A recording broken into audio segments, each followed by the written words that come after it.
Welcome to Self-Improvement Sunday. Today's quote comes from George Bernard Shaw, who said, "Those who cannot change their minds cannot change anything."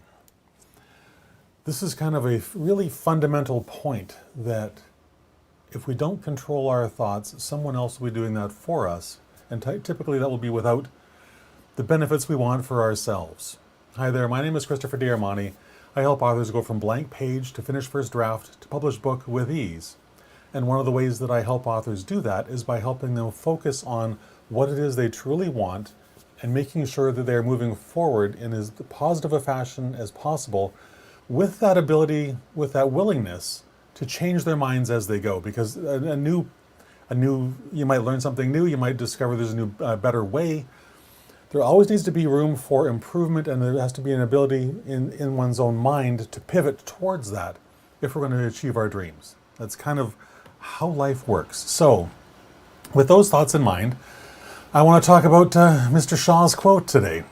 So, if you've probably noticed, as I have, I think it's hard not to notice, that over the last 3 years, our world has become far more polarized, and there's been a rigidity of mindset that has really fallen down on all sides of every debate. Whether you're for something or against something, the prevalent thing has been that people have become very rigid in those positions. There's an unwillingness, a complete and total unwillingness to hear any other side of the story except the one that that person truly believes. Whether it's right or wrong is irrelevant. They refuse to allow anyone else to have another opinion or to express that opinion. It's quite sad.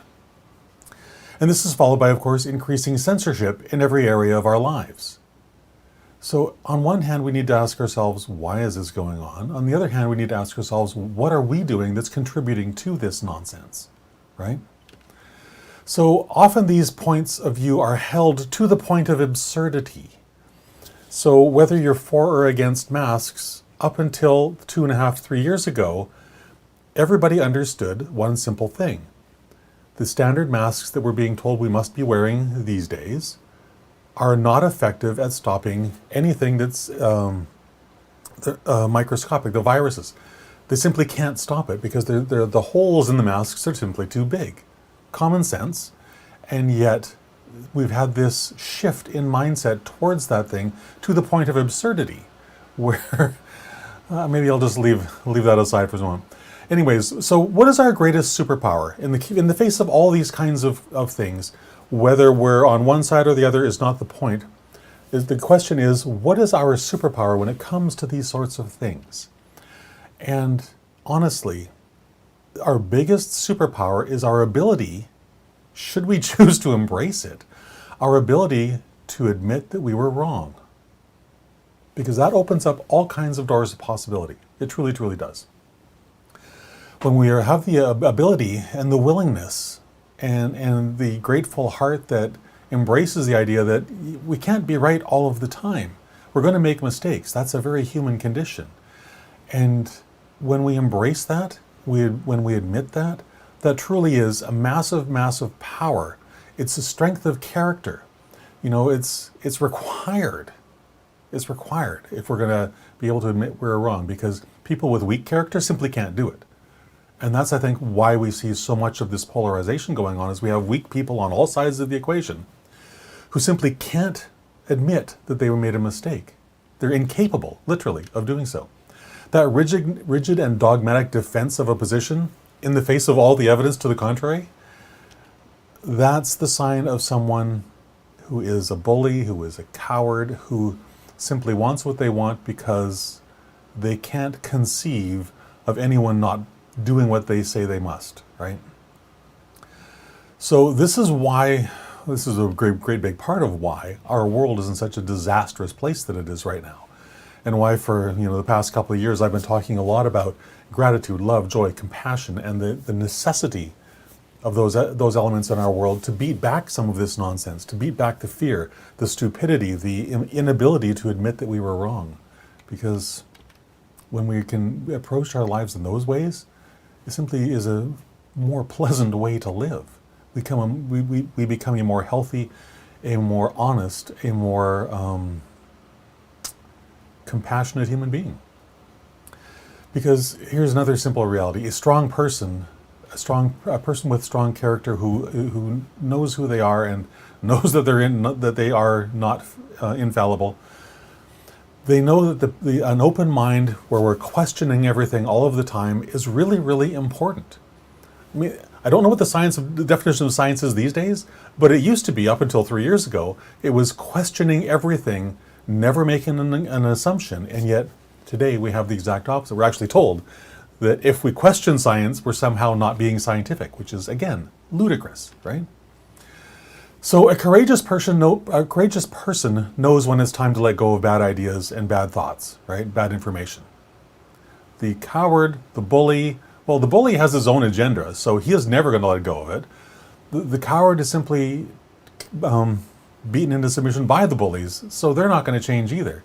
So it's incumbent upon the rest of us to truly embrace our courage in all of these moments in all of our days. Because another great truth is that a grateful person knows that compassion thrives in joy and love. It truly does.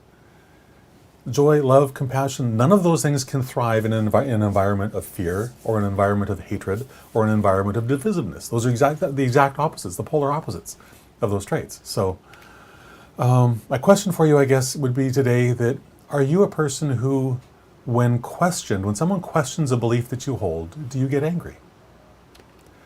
Do you decide that those people need to be shut up at any cost, and that you're willing to go as far as calling them names, belittling them, all those sorts of things?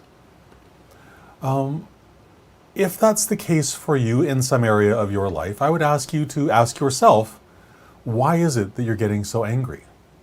Why do you feel this need to belittle someone else because they dare hold a belief that's different than yours? And this covers every single area of our life. Whether this is writing, whether this is achieving some other dream, I don't care. This applies to all areas of our lives. Ask yourself again, why are you willing to go to that place of belittling, of calling people names, instead of being willing to have an open mind in a conversation? Why is an open dialogue such a terrifying thing to so many people in this present day and age? I certainly don't understand it, but I certainly see the negative effects of it. But is it because you fear you're wrong? Because if you think you're wrong, well, then just admit it. Let it go and carry on. It's just a more freeing way to go. If you're afraid to lose face, that's just pride and ego getting in the way. Terrible, terrible things to be leading your life, to be ruling your life. You really want to try some other way. So my suggestion would be, if any of those things resonate with you and sort of make you get all cringy inside, just take a deep breath. Take a really deep breath and then pay attention to what you're feeling, and perhaps think about why you're feeling it. Make a decision, a simple decision in that moment, that you will behave differently, that you will stop the name calling, that you will stop the belittling, that you will stop being afraid, and you will do something slightly differently. Because honestly, there is so much hatred and so much divisiveness and so much ugliness out there already. We don't need more. We need less. We need people willing to be doing things differently than the great big part of our world is doing it today. We need more gratitude, more love, more joy, more compassion in our daily lives. And because when we build that into our own daily lives, that can't help but affect the world around us, because that can't help affect the people around us. Follow me? Change begins inside our own minds, inside our own hearts first, before it can ever be reflected back to us by the world around us and by the people around us. It's the only way it can happen. It has to start inside us first. So embrace your courage to change. Embrace that courage that it takes to admit you made a mistake, that perhaps the idea that you were holding was incorrect, and now you need to admit that, if only to yourself. If only to yourself. Because eventually, if you can admit it to yourself, there will come that point in time where you'll be able to admit it to someone else. And that's a beautiful, beautiful place to try and get to. And lastly, I would ask you to embrace your gratitude for your life and embrace, how do I want to phrase this? The words that we use hold power. So if we're using positive, affirming, loving, gratitude-filled words, that's what's going to happen in our world. It's a fundamental law of how the universe works. So embrace all of those things, and I dare you to do this for 7 days in a row. But every time a negative feeling pops in, every time a fearful feeling pops in, every time you want to sort of yell at someone or belittle them in some way, stop. Make that decision to do something different. And then try dealing with that person in some form of gratitude, love, joy, and compassion. I think if you take the courage to do that, that your life will transform inside 7 days. I truly do. So this is a very different video than I've shot for most of the Self-Improvement Sundays, but I think it's a really important point, given that we appear to be heading back into another phase of bullying, fear, all that kind of nonsense. And it is incumbent upon each and every one of us to put an end to that in our own lives. Because when we put an end to it in our own lives, then it becomes reflected back to us in the world around us. It's, like I said, a fundamental rule of the universe.